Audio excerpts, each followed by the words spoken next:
Les amis, il y a un auteur albanais, vous connaissez l'Albanie, il y a un auteur albanais qui s'appelle Kadare que j'aime beaucoup.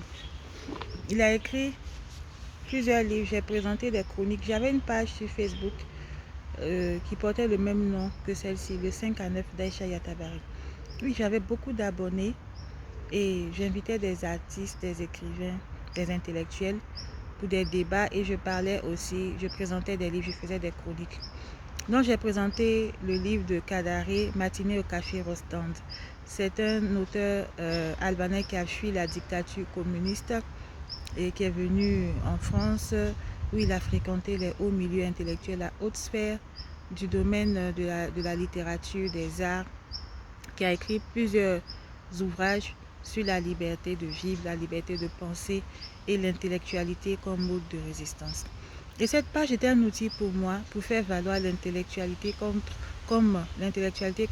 modèle, comme instrument de résistance face à un certain ordre mondial qui menace justement cette liberté de penser, cette indépendance d'esprit qui n'est pas assez enclin à la justice sociale et où les plus forts menacent, écrasent les plus faibles.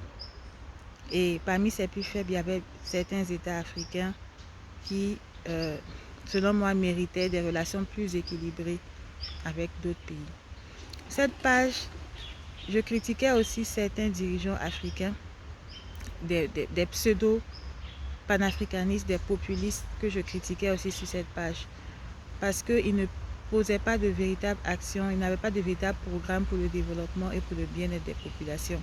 Mais ils parlaient beaucoup de souveraineté, de fierté, de dignité, sans offrir aux populations le cadre et les moyens pour atteindre cette dignité et ce bien-être.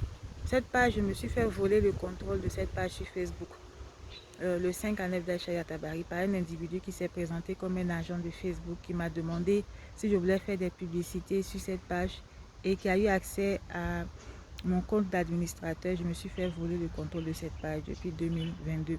Or, c'était un outil de visibilité pour beaucoup d'écrivains, même des écrivains français, des professeurs d'université, des Africains que j'invitais sur cette page.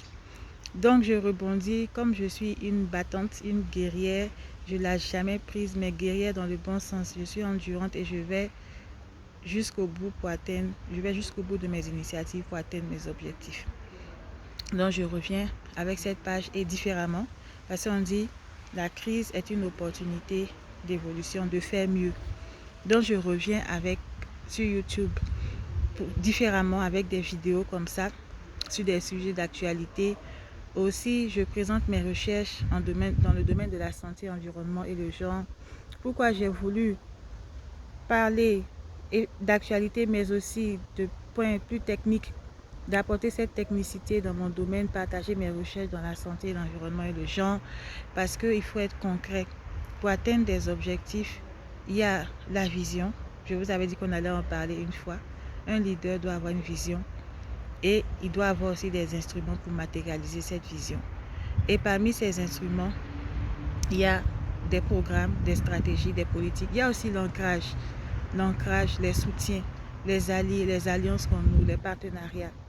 Et je vous ai parlé dans mes vidéos précédentes de partenariat parce que ce même Kadare qui a écrit Matinée au café Rostand que je vous ai présenté, Kadare a aussi fait une citation où il disait « L'auteur n'enseigne pas, il invente.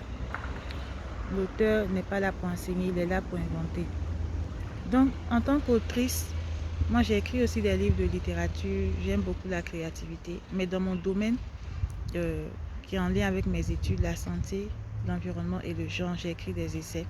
Je pense qu'on doit tracer un nouveau chemin. On cherche à définir un nouveau chemin, de nouvelles manières de nouer des relations dans le monde entre les pays qui partagent les mêmes intérêts, les mêmes valeurs et qui défendent les mêmes causes. C'est un nouveau point que nous allons apporter aujourd'hui à notre présentation. J'ai parlé d'intérêts économiques communs, par exemple des pays qui possèdent des matières premières comme l'uranium qui peuvent être valorisées par d'autres pays, par la mécanisation, par le transfert de technologies pour la transformation, pour J'ai parlé de valeurs spirituelles comme l'engagement pour la non-prolifération nucléaire qui peut permettre de nouer des protocoles d'entente entre différents pays qui sont sur cette ligne pour empêcher la prolifération des essais nucléaires et l'usage de l'arme nucléaire. Mais il y a aussi des causes. On peut aussi nouer des partenariats autour de certaines causes, notamment la justice sociale. Quand je parle de justice sociale, je vous ai parlé de pays d'Asie, je vous ai parlé de pays d'Europe de l'Est, je vous ai parlé du Canada. Quand on parle de justice sociale, je voudrais vous parler aussi de pays comme l'Albanie. Je voudrais vous parler aussi de pays d'Asie comme le Yémen. Le Yémen, qui est la plus grande crise humanitaire au monde, qui est une crise humanitaire oubliée. Elle est oubliée parce que les gens n'y trouvent pas leur intérêt direct. Les gens qui pourraient faire du bruit pour que les gens viennent au chevet de ce pays pour aider ce pays n'y trouvent pas d'intérêt direct. Il y a beaucoup d'ONG humanitaires, il y a Médecins du Monde, il y a beaucoup d'ONG, mais on n'en parle pas dans les médias. Or, il y a beaucoup, des millions de personnes qui ont besoin d'assistance humanitaire. Je crois que c'est 75 millions de personnes. Et il y a la guerre là-bas, une guerre très violente dont personne ne parle dans les médias. Les médias parlent de choses superficielles, souvent de polémiques autour de faits divers, de sujets de société. Certains sont importants, d'autres sont complètement vides. Mais cette crise humanitaire, on n'en parle pas parce que les gens n'ont pas d'intérêt direct là-bas.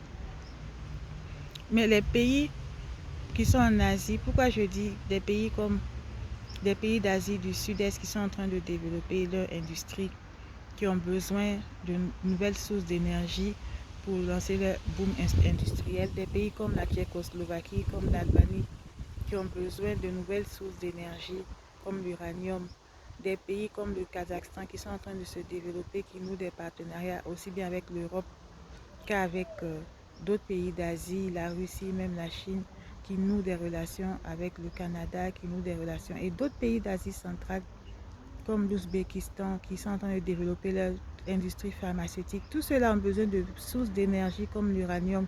Et j'ai dit qu'ils pouvaient créer un nouvel axe du monde pour que l'uranium, plutôt qu'il serve à alimenter l'industrie, une certaine industrie qui ne respecte pas le cadre des protocoles de non-prolifération nucléaire, serve plutôt à l'usage pacifique du nucléaire, notamment pour l'industrialisation et pour les capacités dissuasives. Voilà un point, un intérêt commun qui pourrait lier ces pays, des valeurs communes.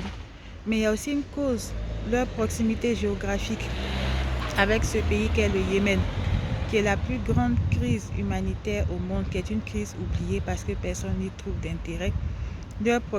Et parce que les gens sont loin. Il y a un principe qui veut que plus les gens sont loin de conflits ou de crises qui entraînent des morts, moins ils se sentent concernés. Donc eux, ils sont dans la zone géographique où ce désastre se produit. Et donc, ils sont forcément concernés humainement par cette crise humanitaire. Et en créant ce nouvel axe autour de ces valeurs liées à la sécurité énergétique, à l'approvisionnement énergétique, à